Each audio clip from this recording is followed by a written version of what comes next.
Good evening. My name is Wanda and I'm the Executive Director of La Familia Unida. We're a domestic violence agency located in Little Village in Chicago, Illinois. And we've been servicing the community in English and Spanish since 1997. So we're really excited today. We have a special guest, Evelyn N, who will be having a conversation with us about how to engage youth in the conversation of domestic violence. I think, you know, I really don't know how long I've known Evelyn. I think it's a very long time, so it's so fantastic to have her here today. She is a senior in high school at Our Lady of Tepeyac High School in Little Village, and she has been a student of Our Lady of Tepeyac for many years, since the grade school as well. So to start the conversation out regarding the reasons for engaging youth in the conversation about domestic violence, there's 3 points, but not limited to those points, that I wrote out just to kind of engage our conversation, to kind of start it rolling. So first and foremost, domestic violence affects not only the intimate partner, but their children and any children or adults, even a community, who witness intimate partner abuse. And there are many consequences that affect their lives. I think that that is the first point that really has inspired me to be able to have this discussion with young people. I've been many times talking to youth over the last, I want to say, at least 10 to 15 years about the topic of intimate partner violence. And I think that that presentations and classroom settings and in larger groups, there's always that question to, you know, is there a limit to how much or how many are affected by domestic violence? And there really isn't a limit. So that's what really why it's necessary to have this conversation. Also, according to recent statistics about dating violence, 1 in 3 adolescents in the United States is a victim of physical, sexual, emotional, or verbal abuse from a dating partner, a figure that far exceeds the rates from any other youth violence. So, considering that there are other forms of youth violence, like in the city of Chicago, we're aware of gang violence, we're aware of assaults and school fights, but the statistics are larger regarding the risk for dating abuse. So that's also something key to have in mind. And finally, there's an increase in organizations discussing the connection between domestic violence afflicted families and community violence, so which includes working closer with children and youth to provide prevention and intervention programs about intimate partner violence and healthy relationships. So that kind of leads to our discussion today with our special guest, Evelyn, who's going to tell us a little bit about herself first and foremost. So welcome. Thank you. After all that info, could you tell us a little about our guests, our viewers, about you? So I'm 17 years old. My name is Evelyn, and I grew up in Little Village. I went to Our Lady of Tepeyac since kindergarten, so I've been around the community for a very long time. And the reason why why this organization takes a special place in my heart is because I lost my mom due to violence 5 years ago, and if I knew about this, or if she knew about this organization or these hotlines and all these other wonderful things that you guys offer, I know that her death could have been prevented, or like she could have been helped. So I take passion in helping and trying to raise awareness. First and foremost, thank you so much for sharing that with our viewers. I've been privileged and honored to walk with you these past few years to offer as much support as I can. I think as an agency, but also just as a community member, as someone who was affected on a different level by the death of your mom, and inspired to continue the conversation with others to say, you know, we as a community were affected because this should never happen, right? And so the fact that you're here to tell the story is brave, and it's also going to give a message to others who are going through a difficult time with their intimate relationships, that it's important to see all of the different levels of who gets affected. As I said in the first point in the slide that I showed, is that the children who witness and experience what happens in a relationship where there's abuse will deal with a lot of consequences. And so that kind of goes to my next question. As a youth, what are your concerns about domestic violence in your community? Well, going back to before my mom passed away, like, I wish I knew what domestic violence looked like. I wish I was aware. I keep saying I, and I also wish that she was aware, because the cycle continues. Like, she didn't know what domestic violence was. She didn't know what a healthy relationship looked like. So that's my concern. Like, people in my community don't really know what to look out for, what to keep, and like what to be aware of. They don't know the red flags, and they don't know when is the limit, when it needs to actually be stopped. And a lot of people tend to turn the other cheek when they see things like that. Mm-hmm. And that was the case with my mom. Like, a lot of people witnessed the abuse, and they witnessed the treatment that she was experiencing, and people just thought that it was normal. Now, getting a little bit into that topic of what are the signs, because thinking about what you're saying is powerful. I mean, for our viewers, and there's someone that's going to listen to you and say, okay, what do you mean by what signs, right? They might be able to identify with that, right? Mm-hmm. So could you give some examples of the signs that you think are important to identify in a relationship that's abusive?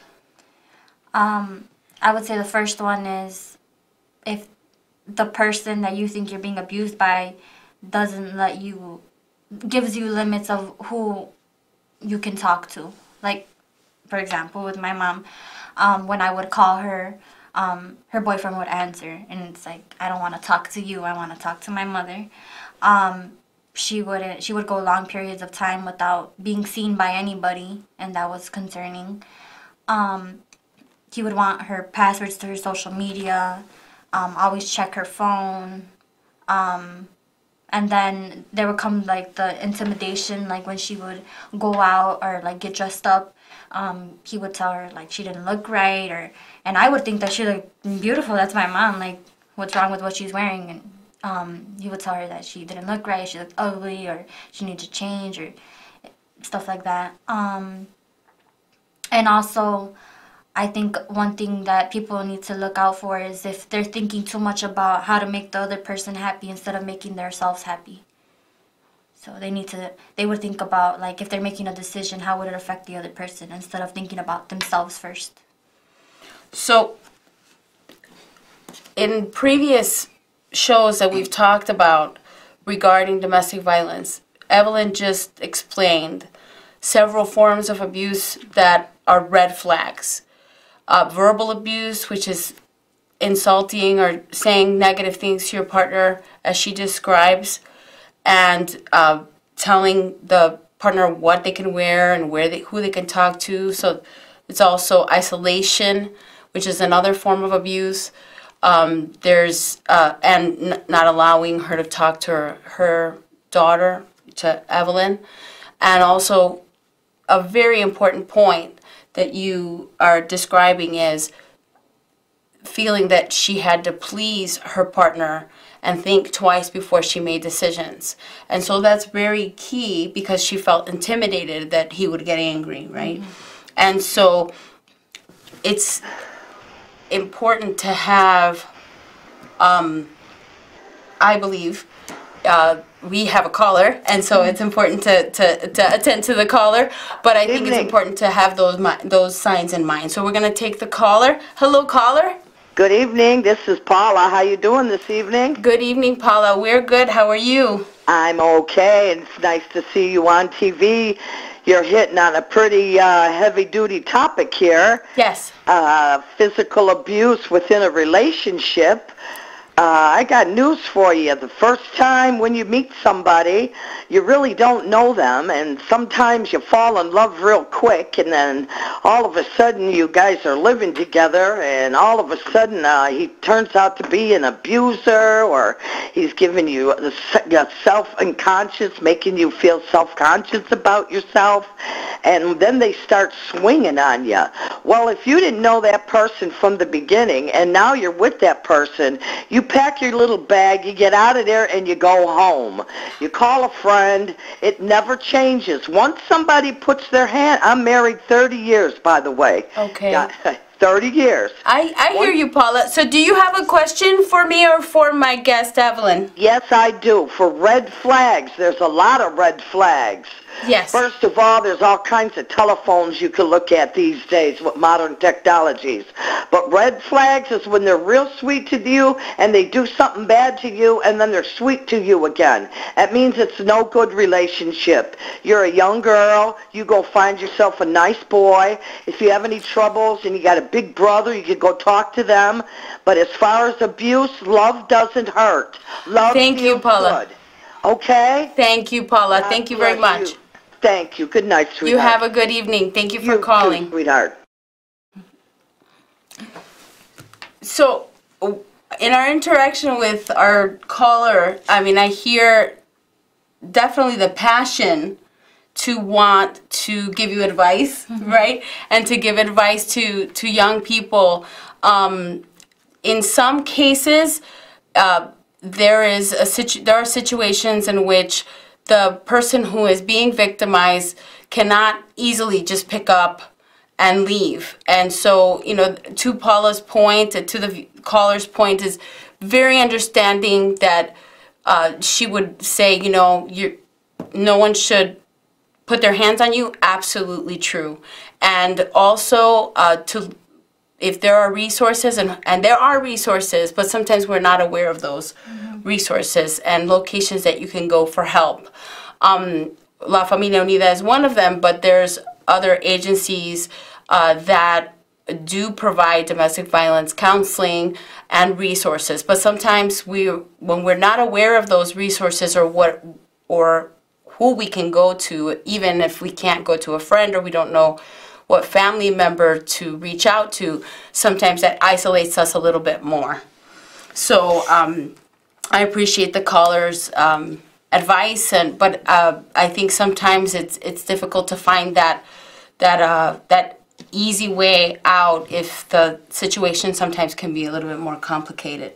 So I think one of the other questions that I have for you, I think that would help the viewers as well, is what thoughts do you have about healthy relationships and how intimate partner violence can be prevented in the future?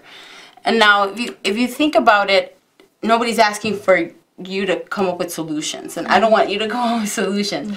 But what do you think is like our caller wanted to give advice? I think, have you ever gotten good advice, good guidance, or someone who has listened to you and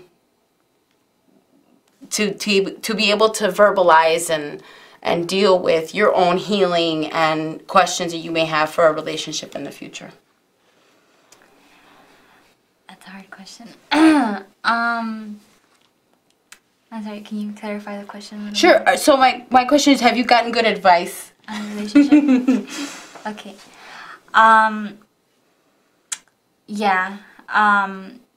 Like looking at the background of people, where they come from. Obviously, like, you can't judge a book by its cover. So, I mean, not only that, I think education has a lot to do with it, how well they're educated, their family, and, like, because of where it's okay, where I come from, like, a lot of people come with, like, a lot of, like, dark pasts and issues that they don't really talk about.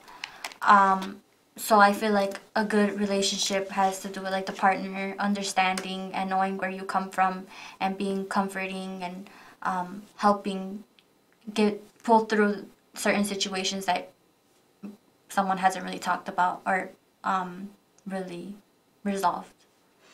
So, what, if you don't mind sharing, what kind of help do you believe that you've been able to receive to be able to learn from the past? Well, now I know that there's La Familia Unida that helps in certain situations like that, like for counseling. My school is also a big support. They have counselors there as well, and they listen, and they're very understanding. My family has been a very big support. Yeah, that's my train of thought. That's okay. That's okay. That's okay. So, one thing that we did, that you mentioned, is that you feel that your mom would still be alive today if she had the help that exists, if she knew that there was help. And so I think that that's a good thing to point out. I did say that there are places that you can go that for counseling, victim services in your local community. And I think that sometimes we don't know even who to call. So, I mean, even in the city of Chicago, you can call 311 and you could definitely ask for that resource in English or in Spanish, and there's several other languages, of course, that are available for the services. But I'm more familiar with the English and Spanish services, as well as, of course, calling our agency, La Familia Unida. We do connect many people with resources in different places around the city and beyond. When you're in need of any kind of resource that is connected to your situation regarding either domestic abuse, depression related to the domestic abuse, or just that you're suffering depression and anxiety and other kind of issues that have occurred because of the situation in which you are currently living with your partner. And so, and I think going back to the fact that you're now, growing up, going into college soon, have you thought about what kind of profession you want to study and what would you like to do in the future? Yes, so I want to study criminal justice, and I hope to be a prosecutor in the future. But first I want to be a police officer and then go to law school. And I think that because of what I've seen and what I've experienced, like, I want that kind of authority, and I want to be a prosecutor because I want people to get the justice that they deserve, and I want families to be able to heal and grieve properly.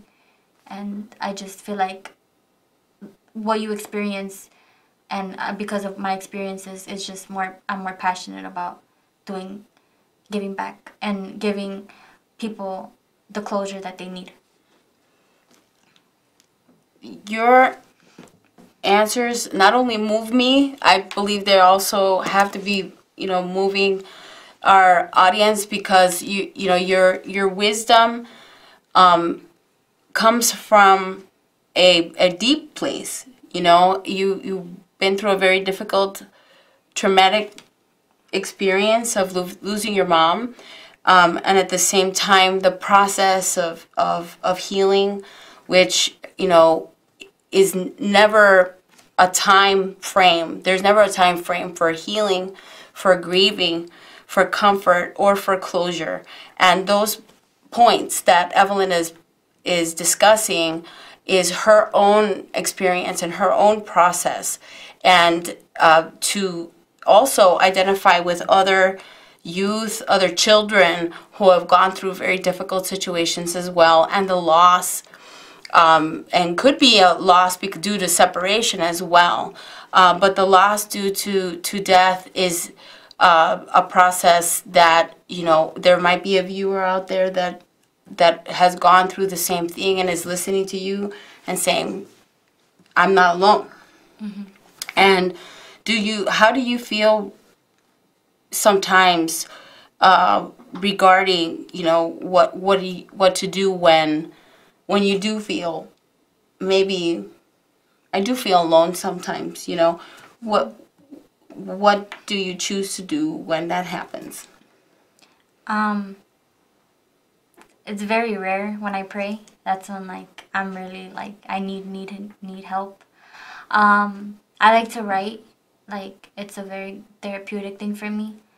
I have a counselor at school, and, like, they know, my school knows, like, when my mom's anniversary is coming up, or Mother's Day, and things like that. Those are usually the times that I feel alone, and they know to pay special attention to me and give me the support that I need. And also my family, I know that I can come to them whenever I feel like I really need someone to, like, be there for me and to hear me out. And they're a very big support system. So I know that as much as I might think I'm alone, I'm not alone. And you feel, and it's important to feel whatever you need to feel. I think that to stop your feelings, it makes it worse, you know? Yeah. And so dealing with your feelings, I think, you know, I'm sure there's other viewers that are going, wow, how wise you are. And, you know, it's not unusual for me to hear Evelyn speak so eloquently and with such passion about, you know, what it is to be in the experiences she was in, and to teach others, you know, that it's so important to see the signs, but also to learn from the past. And in seeing this, you know, phenomenal young woman in front of me, and the words that she's sharing with the rest of us, not so that we can also see the effects on our children. You know, our children will see and experience and feel, and they will deal with the consequences of the choices that we make.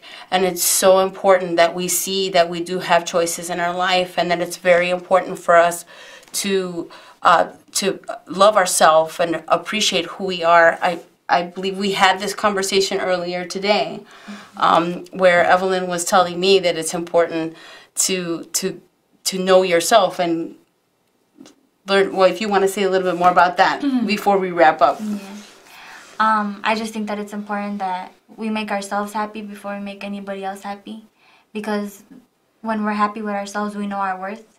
So it's like we won't settle for less, and then that's where we get into healthier relationships with not just, like, your partner, but with family and everything.